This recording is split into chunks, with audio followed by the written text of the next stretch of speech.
we wanted to try and put a face on this important topic. You hear a lot of it in D.C., but in our region, as the debate over stem cell research gets heated, one Westchester man, he's asking the president to walk a mile in his shoes. RNN's Carolyn Rowe has more. Yaverbaum has been inundated by mail lately, but it's not because business is booming, it's because he's trying to make a difference. Oh, my wife's a trooper. I mean, there's no other way to describe my wife. I mean, I think that my wife is my hero. Over the last 7 years, Yaverbaum's wife's multiple sclerosis has progressed, changing his role as husband, father, businessman, and author, changing his life. I would categorize myself as a greedy. I wanted to be successful, make a lot of money, and that's how I measured my success in life.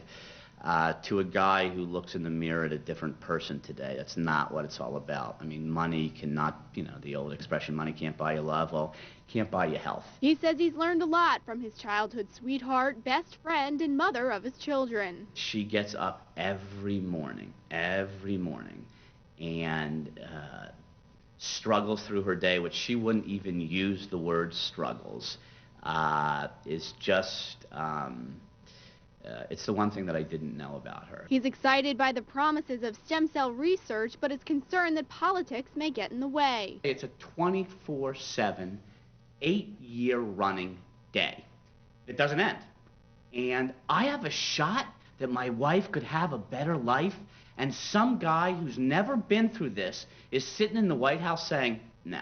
Yaverbaum wonders if President Bush's life had been changed drastically by a loved one's illness, would he still have the same views on expanding the public funding of stem cell research? 110 million people have the potential to be helped, to not suffer, not just the patient, but the caretaker.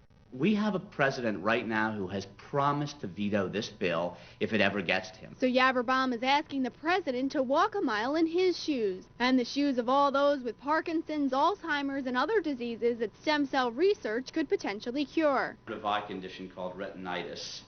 He started a campaign asking those whose lives could be changed by stem cell research to send him a pair of shoes and a letter to the president. We've gotten over 30,000 responses so far. I need 1 million.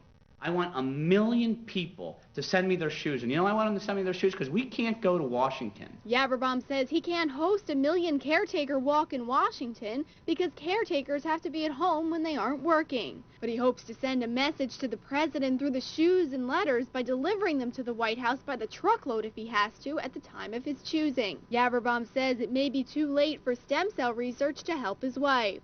But because he has children, he says scientists should be allowed to try. Carolyn Rowe, RNN. Now, if you can relate to Eric's struggle and you want to even support his campaign, send a pair of your shoes and a note for President Bush to Walk a Mile in My Shoes, care of Ericho Communications, to the address that you see there on the screen, or you can send him an email to stemcell@jerichopr.com. And we're going to be continuing to bring you these Walk a Mile segments until the Senate votes on stem cell research.